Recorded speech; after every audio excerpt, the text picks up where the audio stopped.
Good morning, Sarah. I wanted to touch base regarding Mrs. Davies in room 410. Her recovery from the hip fracture has been progressing, but we're encountering some challenges with her nutritional intake. Morning, Mihira. Yes, I saw her chart. She's been on a high-protein diet since admission, primarily to aid tissue repair. Are we seeing issues with compliance or absorption? Initially, it was a palatability issue. She found the supplements quite chalky. We've managed to switch to a more palatable liquid formulation, and that's improved her compliance significantly. However, she's now complaining of persistent nausea, especially after consuming the larger protein portions. We've tried spacing out her meals more, but the nausea persists.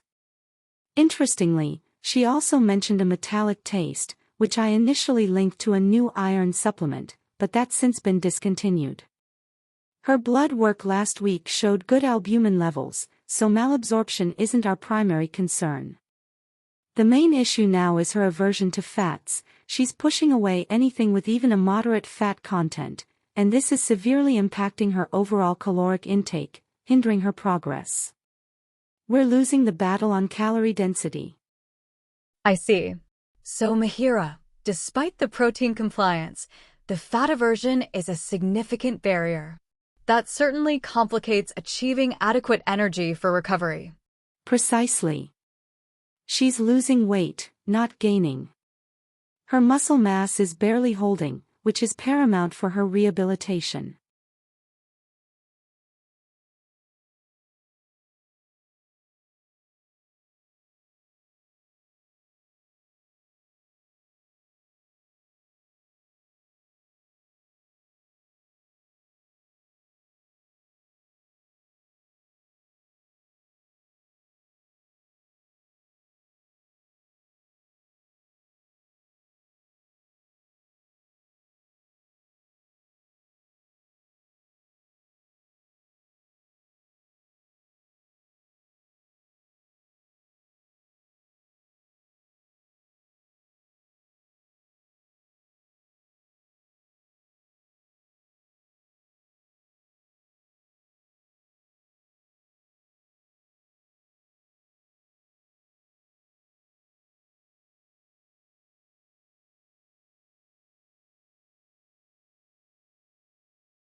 Mihira, I want to explain what happened so you can feel more at ease about going home.